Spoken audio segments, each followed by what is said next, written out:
Màn đêm buông lơi theo ánh lửa dần tàn, tình anh em ta theo ánh lửa tràn lan, tim ta đây còn khắc ghi bao nhiêu mối tình mặn.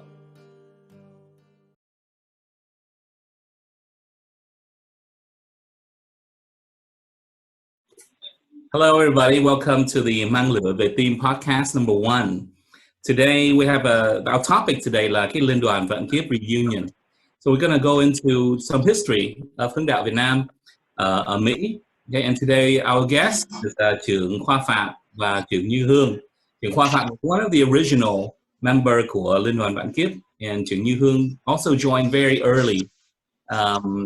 But trưởng Như Hương is the person who will be organizing cái reunion, cái 30 plus year reunion của cái Liên đoàn Vạn Kiếp.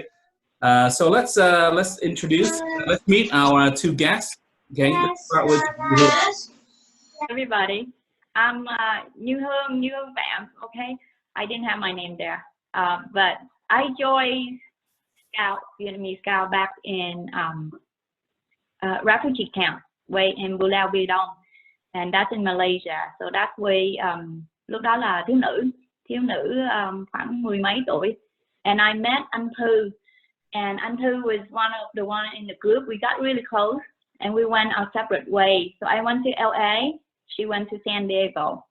Somehow we become roommate in college. So we become roommate in UCRY, and that's when she dragged me down to San Diego and met the group in San Diego. Vạn Kiếp is the scout group in San Diego.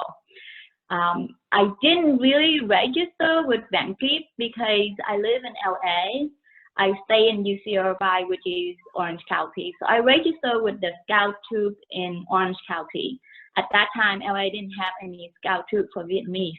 So I actually joined with Hùng Vương, and Hùng Vương just for a short group. I do activity with Hùng Vương. I do a lot of camping and scouting with Vạn Kiếp in the weekend, like long distance camping or joy camping group. And we do high adventure in, I can't believe I forgot that place, Halfthorne. We did a couple of them there. So that's the fun part. The high adventure is with Vạn Kiếp, and the daily activity, not daily activity, but weekly activities with Hùng Vương. And that's really awesome. Way back then. I'm not going to give my age away. So stop saying 30 years apart.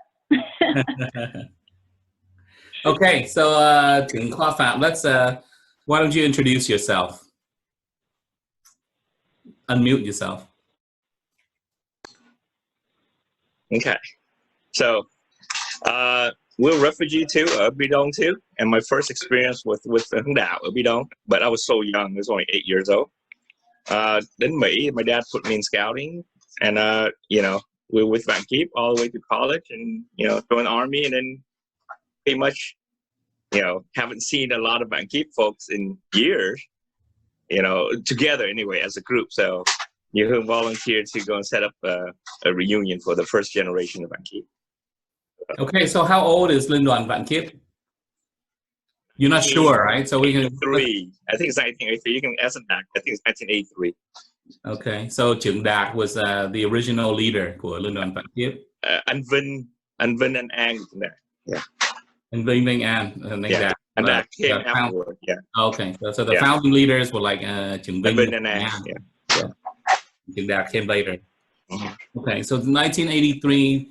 Cho tới bây giờ là we're talking about 37 going on 38 years, right? Mm-hmm. Oh, okay. So now let's flip back to Như Hương, okay? And then so the first topic is so why Hướng đạo Việt Nam, right? Why do you join Hướng đạo Việt Nam? And so let's start with that. I actually have no idea what Hướng đạo Việt Nam is all about. As a kid in the 80s, you grown up, you only know Khăn Quàng Đỏ. and sinh hoạt ở trong trường. That's it. But I went to the camp, refugee camp, and my mom said you should join Hướng Đạo. I said, what is Hướng Đạo? So she took me to the Đồng Quán, and he said, just go with them, and you learn everything. You find out. And I say, but why this and not in the temple and not in the church? They have different groups there. He say, no, this is neutral. I like them better. That's it. That's the reason. But I'm glad my mom took me there because there's so much I learned, and it's international. It's a bigger program. There's a lot of friends I make over the years that become really close friends as in life, and there's so much I've learned that make me the person I am. Okay, so can you share like a memory, okay, a specific memory from Hướng Đạo, maybe at Đạo or when you go camping với Linh đoàn Vạn Kiếp? Memory like an activity? Wow, there's so much. Yeah, whatever is memorable, right? Well, I'm not sure if I do this anymore, but back in Đạo, at the time was thiếu nữ, and we sinh hoạt, Đạo really không có a lot of equipment or anything fancy. We just have một cái áo and cái khăn and whatever we got, and we do camping, and we learn so well in Morse code that we almost speak to each other in Morse code, and we learn semaphore. We do camping with the girls, and I remember cooking eggs in blindfold, and then carry each other on the stream and doing that activity. Even in the San Diego troop, we still do that, right? We even go as far as we went to Mexico and grabbed some clams and actually cooked them underground. I think that was really awesome. Dig a really big trench and then just dump all the clams there and cover them up in coal and then just dig in and eat with I don't remember we actually have chopsticks sometimes. We just use branches, and then we wash dishes with leaves, and just improvise a lot. And those are fun times. Those are actually fun times because the food. I remember Khoa was the best cook in there, and he's always in charge of grub mastering. He would carry the ham, and he would carry the pot in the back of the backpack. I always say this because try to make him embarrassed. He would carry high-tech venture backpacking, like 30 pounds up on the high heel like this, and no place for the pot. So we will hang the pot outside, and as he walks to the wood, we'll make him get a sound, and it leads us all the way out. I think those are the ones that scare the bear away too. Back in the Yosemite. There you go. I remember now. Yosemite. All the pots and all the pans and make all that noise at night and scare the bears away. Okay. Thank you, Nhi Hướng. Okay, let's switch over to Khoa now. Okay, so why did you join Hướng Đạo Việt Nam? I didn't have a choice. My dad just threw me in. Yeah, he drove me on the weekend, throw me in. Didn't have a choice. Ở nhà không làm gì, chơi game mà thôi 2600 suốt ngày thì cho điên đạo. Chơi game. So why don't you share some memories or a memory from Hướng Đạo Việt Nam when you were young? My memory, at the beginning was tough, right? I didn't want to do anything. Typical kids. But, as you get older, you kind of get used to it, broke in and start, doing something, tired of eating bad food. So start learning how to cook better and stuff like that. I think the most memorable part is all the conversation we have with Anda and Pham sometime when he go camp with us, right? Those at the campfire, when campfire is over, we sit down, we just talk about silly things, right? Not even silly, deep thing. I remember all those lessons. Those are, to me, that's memorable. So life lessons around the campfire. Yeah, it's always something cool. Yeah. Okay. I mean, the high activity, I think, we do it, but it's not, every camp is different, right? But every camp, something similar was campfire, and we just sit there and talk, right? That's always consistent. Okay. So in Hướng Đạo, one of the goals của Hướng Đạo is character development. Do you think that Hưng Đạo help you develop the character Như Hương? Absolutely. I think 10 điều luật hướng đạo to adhere to that make us the person today. It's ingrained in you somehow. Because I don't know, is it because I joined very young, or is it because at the time, the environment, the differences in cultures, it helps to navigate things between, you know, become Vietnamese, traditional Vietnamese, học tiếng Việt, and then navigate the American way, you know, English way, and try to find a path that you can go. But 10 điều luật hướng đạo really helps because it built a strong character, it built confidence, and it helped us to deal with difficulties in a very with confidence mainly, with support, with friends, and with things we learn and experiences. Yeah, so when you stay at home and there are always adults around that take care of things, right? But when you go to camp, right, and then you have to do everything yourself, right? So you have to take care of your own lodging, you gotta take care of your own food, right? So like what you told us about người chén với lại lá, right? Không có chopstick, you have to find a stick to eat with, right? And then you have to cook for yourself, and you say Khoa was the best cook, really? No, Ninh was really good too. Hương is actually really good. We're lucky. We got like I think Thu was really good.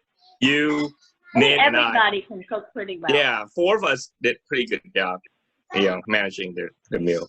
Yeah, and then earlier Khoa also mentioned the life lessons around the campfire. You talk about things that help you learn about human nature, right? Religion. And that talk about religion, spirituality. What about Tình Anh Em Hướng Đạo? Can you guys talk about Tình Anh Em Hướng Đạo? So it looks like this reunion is a little bit about, you know, renewing cái Tình Anh Em Hướng Đạo, right? Của Liên đoàn Vạn Kiếp and Liên đoàn Hùng Vương. So who want to handle this one? Why don't you start this one? Well, I think this union is kind of selfish reason for all of us, really. We're all approaching 50, right? And you know, the good thing about our childhood is our memory, really, right? It's just a memory. And this is our last chance to meet together and refresh those memories. Because we go to the next stage of our life. Not last chance. It probably will be for all of us together, okay? It's like, you know, come on. It's not that easy trying to, you know, you're organizing it right now. Not easy getting everybody in the same place, right? I mean, got each other like one-on-one, but not the whole group, right? The energy would be different when you have a whole group. No. Actually, you guys did. You guys did, but I didn't make it that time. Yeah, but that's a while back, right? But my point is the energy will be different in our 40s versus in our, you know, when we're younger, you know? So. Okay. I know the energy different with me. All right. How about leadership skill? Did you guys get to learn, how did Hưng Đạo help you learn leadership skills or working with other people? You learn to adapt. You learn to be independent, and you learn to adapt, and you learn to be part of a team. Because I can tell you that in Vạn Kiếp, this group has all different personality. Nobody's the same. Nobody have. No, actually, we're very different from the way we live, the way we talk. Personality-wise, background, I don't think we share much. But one thing we share is that we come together and we listen to each other. We encourage each other. And as silly as it is, sometimes I can see you guys make fun of each other a lot, giving nickname and all of that. But that's actually stemming from the love for each other. Because you know weakness, but you also know strength. So by giving nicknames, you actually encourage the person to grow out of it. Give them confidence. Give them confidence. Yeah. Okay, and then another thing we learned in Hưng Đạo is outdoor skill. So Khoa, can you like share with us some of the outdoor skills you learned back in I mean, when you go camping so much, it became second nature, right? And you have to learn outdoor skill in order to eat because you'll be hungry. There's no parent around feeding you, right? There's no adult cooking for you, right? And so you want to eat, you gotta go cook, right? We have, back then, the philosophy was the child has to do everything for themselves and for other people too. So we cook together as a group. We eat as a group. We don't cook individually, right? But there's no adult cooking our food. And never. Have you ever eat anybody food? Have you cook for you in your hood? No. No. I've never ate an adult cook. We so into it, we don't even let them cook. Yeah, that's true. If you remember correctly, we fight each other to cook our own dish. And then we fought each other to eat the dish that we want. We had so much fun. I mean, we had so much fun that we actually got so creative. Can you believe go camping, cooking from scratch? But we actually make bún riêu and we make fancy dishes for us and gal. Yeah. It's not traditional camping food. It's actually very fancy for camping. Yeah, we didn't have much money back then, you remember? It's like $5, $10, feed the whole weekend. Yeah, I remember that. Yeah. But little dishes and it's fun. You remember we buy mấy cái bowl of noodle á, cái mì gói một cái ly á, we save cái bowl để ăn phở. You remember that?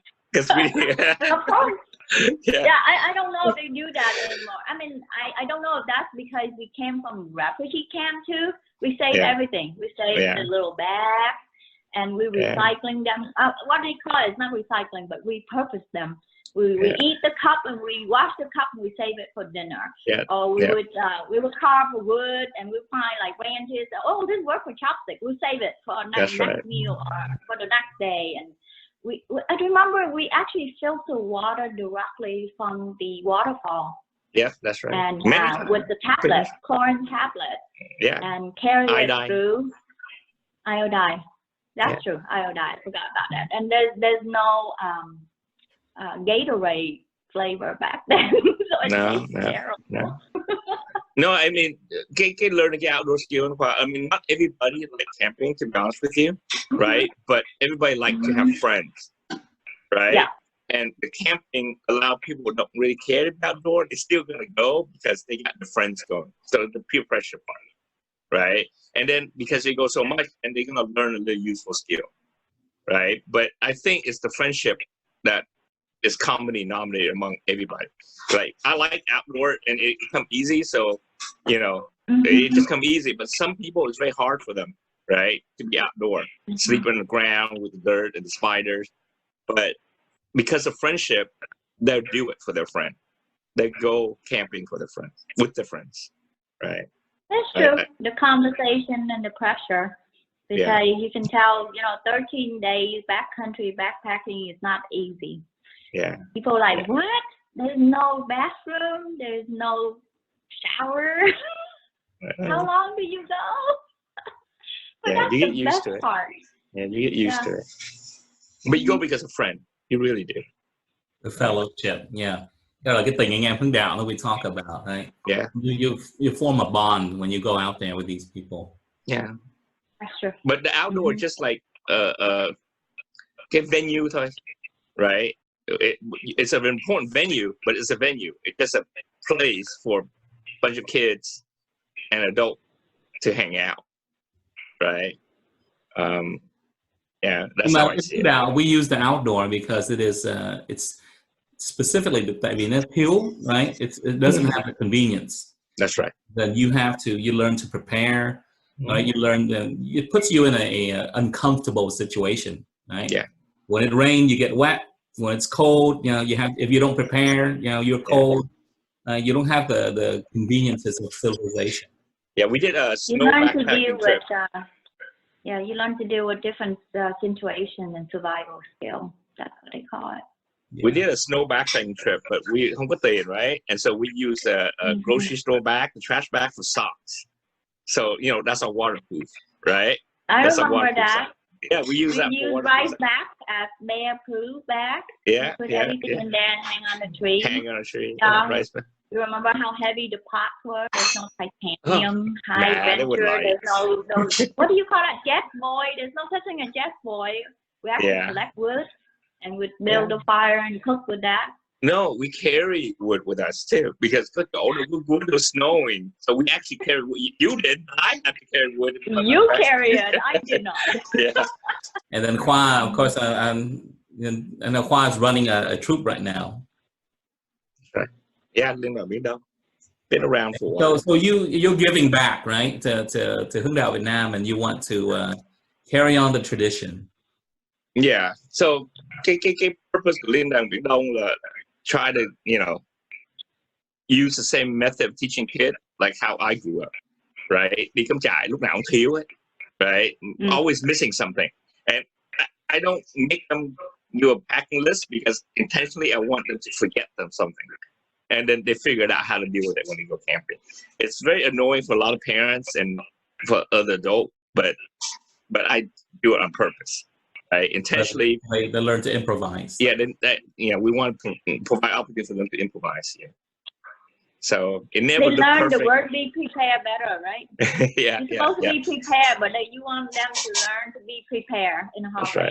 That's right. I never tell them, hey, you gotta make sure you bring waters or this or that. I say you can't before you figure it out. That's how I do it, right? So this time they don't do well. Next time they do better. Right? Exactly. And unfortunately, that is actually make it a little harder for Joe because I have to carry emergency stuff, like spare stuff, right? So a bit more heavy. But we get used to it. Always get used to it. Yeah, let's talk about the reunion, right? The main topic. So tell us about the reunion. So like, where is it going to be? When is it going to be? Who's coming? What's the program? Well, we haven't really figured out all of that. I just know that through the individual conversation, everybody seems to want to meet everybody else. They don't really use the word gathering specifically. I know Khoa tried to get me doing this for many years now, probably like 3-4 years. Hey, Như Hương, we got to gather. We or everyone else, every time we talk, say, we got to get together. Up to a point, and I was like, okay, we have to get together. There's no other choice.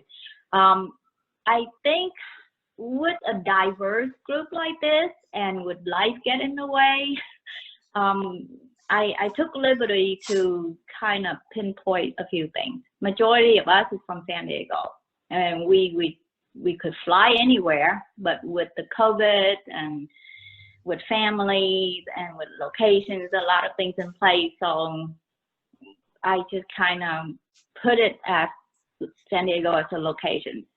Then we work out a few dates. We gather, with technologies, there are people on Facebook Messenger and there's people with just phone. They refuse not to be on social media. So there's multiple groups going on for communication.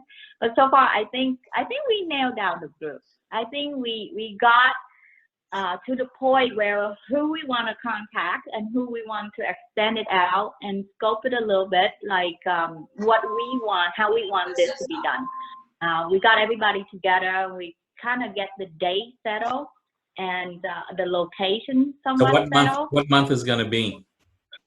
We're going to try to shoot from middle of May. Middle of May. Because, okay. Yes, it's a good. It's good weather to start. It's in between summer and a little end of the school because we are parents, so we have kids in a way that we have to deal with. The month that has a little less activities. For Khoa, he has a lot of troop activities, and for the rest of the group, there's also other things in place. We didn't want to do it too early because the COVID. Unfortunately, I'm not sure why we picked this year to do that. I guess the COVID kind of encouraged us to really get together, isn't it? Oh yeah. So about how many people are going so far? With the group right now has, I would say, 15 originals that tend to camp together a lot. How many can actually attend? We're still working on that. It's not easy to pull. You know, you get the group talking, then you also have to get the individual talking. I would do the group chat, and then Khoa would text me separately. Hey, why don't you persuade them this way? And I have to text another person separately. Say, are you gonna join us, or are you gonna do this? Because you know, that's different personalities. Some people shy out, and some people not shy at all. They would jump in and say, I'll book hotel, or I'll recommend B&B. How about a resort? How about this food? And then actually, you know what? Then volunteer to cook. So he's gonna do the cooking. He's a good cook. That saved me. That saved you. So is it like a weekend event or a few hour event? What are you guys planning? Right now, at least for us flying in, it's gonna be 2 days. For the people locally, we ask them for a full day. Because full day activity, then we can do the daytime activities. I don't know whether hiking or a beach or a gathering, but definitely. So you're not doing like a weekend camp. No, unfortunately, this is not a camping. Okay. Because no, that's fine. I don't think we there yet. We want to give it a shot as get together first, and then from there we scope out a little further. You know, at this point, at this age, life is very much in a way. So finding, meeting each other is. So you got 15, but everybody have families, right? You guys bring your families? Right. Nice. No, this is right now by invitees only. So that's where the difficulty is gonna be. But Kiếp members. Okay. Yeah. So we have to be a little Actually, Kiếp first generation members only. Oh, really? Yeah, right. And he wanted to make the whole reunion of all the generation, and we said not yet. Let's do just the first one first, and then see how it goes. Yeah, because you do all generation, it can get pretty big, right? Yeah, and that's me. The current Liduan has to be the one set that up, not you. Okay, so May is 4 months away. Yeah, not too much. Go fast. Yeah, it'll go fast. Yeah, yeah. It's not hard. I think the hardest part is to book on our calendar, and that's why we prep early. And that's why I'm thinking to reach out and prep early, just because we all have to get our vacation day or clear a weekend, because to fly into LA one day, it really means 3 days. You really have to get in and get out. And then to arrange with family, especially if we're not going to bring family, that's a whole different story. Got to persuade the spouse to let you go. I got permission because I was waiting for 4 years. So how about the leaders? Which leaders are coming? The original older leaders. First generation. Back then, you know, he's trưởng for everyone. He's the only trưởng in the group, so he's the core. Okay. All right. So I think we're gonna wrap it up. You guys have anything else you want to share about Kiếp reunion in Hướng Đạo Việt Nam? I'm crossing my finger here. Hey, I'm lobbying for Big Bear. I'm lobbying for Big Bear. We should book a cabin in Big Bear. But Big Bear is like an outdoor site and a camping site. It's a mountain. Yeah, I know. I want to do Yosemite. I want to do a lot of other places. But for the first time, we got to fly into the location, because the majority is in San Diego. Now you got to nail the locals. And then you back them out. Okay. Well, thanks to Khoa for setting this up. Okay, sure. Yeah. So this is the Mang Lửa Về Tim, right? Podcast number 1. So that's part of the theme, right? Mang Lửa Về Tim. So that's cái bài hát của Lửa Trại của Hướng Đạo. And then it's about, you know, when we scatter away from the campfire, right? But we bring this spirit, this fire in our heart with when we leave the camp. And then, you know, we remember, and then at some point later on, we come back together again. So this Kiếp reunion is actually very much in alignment with the theme of this podcast, the Mang Lửa Về Tim. That's what Như Hương is doing, đang mang lửa về tim, right, for everybody. Okay, so this So signing off. So, Khoa Phạm and Như Hương, go ahead and say goodbye, and then we'll sign off. Well, thank you, everyone, and good luck with everything in life. Stay safe. Thanks for having me today. Oh, okay. Thanks, Khoa, for setting up. Thank Linda for producing this. And yeah, we'll see you guys next week at meeting. Okay, this is Ngô Vinh Khoa, hội trưởng của TTHD, Hướng đạo Việt Nam.us, signing off from our podcast, Mang Lửa Việt Team number 1. Bye, everybody.